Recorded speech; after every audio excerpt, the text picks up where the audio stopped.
സമൂസ അടിപൊളിയായിട്ട് നല്ല കിഡിലൻ ടേസ്റ്റിൽ എങ്ങനെ ഉണ്ടാക്കുക എന്നുള്ളത് നോക്കട്ടെ. അതിൻ്റെ ഫില്ലിങ് എങ്ങനെ ഉണ്ടാക്കുക എന്നുള്ളത് നോക്കാം. ഒരു ചട്ടി അടുപ്പത്ത് വെച്ച് ചൂടായി വരുമ്പോഴേക്ക് വെളിച്ചെണ്ണ ഒഴിച്ച് കൊടുക്കുക. അതിലേക്ക് ഇഞ്ചിയും വെളുത്തുള്ളിയും കൂടെ ചതച്ചാണ്ട് ചേർത്ത് കൊടുക്കുക. സവാളയും പച്ചമുളകും ചെറുതാക്കി എരിഞ്ഞ് ചേർത്ത് കൊടുത്തിട്ട് ഒന്നും കൂടി വേവിച്ചെടുക്കുക.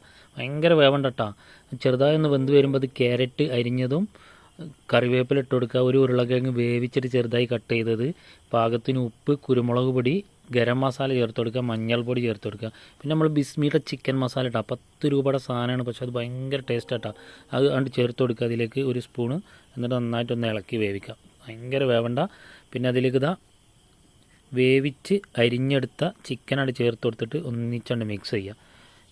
ഫില്ലിങ് റെഡിയായി. ഇനി എങ്ങനെയാണ് സമൂസ പൊതിയുക എന്നുള്ളത്, എങ്ങനെ മടക്കുക എന്നുള്ളതൊന്ന് നോക്കാം. എന്നിട്ട് അങ്ങനെ പിടിക്കുക എന്നുള്ളത് കടലൊക്കെ നമ്മൾ കുമ്പിൾ കുത്തുന്ന പോലെ ആക്കിക്കാണ്ട് അതിൻ്റെ ഉള്ളിലേക്ക് ഫില്ലിങ് കണ്ട് നിറച്ചാൽ മതി.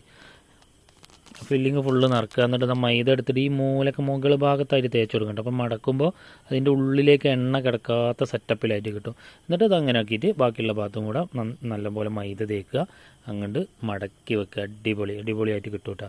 അങ്ങനെ മൊത്തം സമൂസയും ഇങ്ങനെ ഫുള്ള് ഫില്ലാക്കി വെക്കുക. ചൂടായ എണ്ണയിൽ നല്ല പൊരിച്ച് കോരി എടുക്കുക.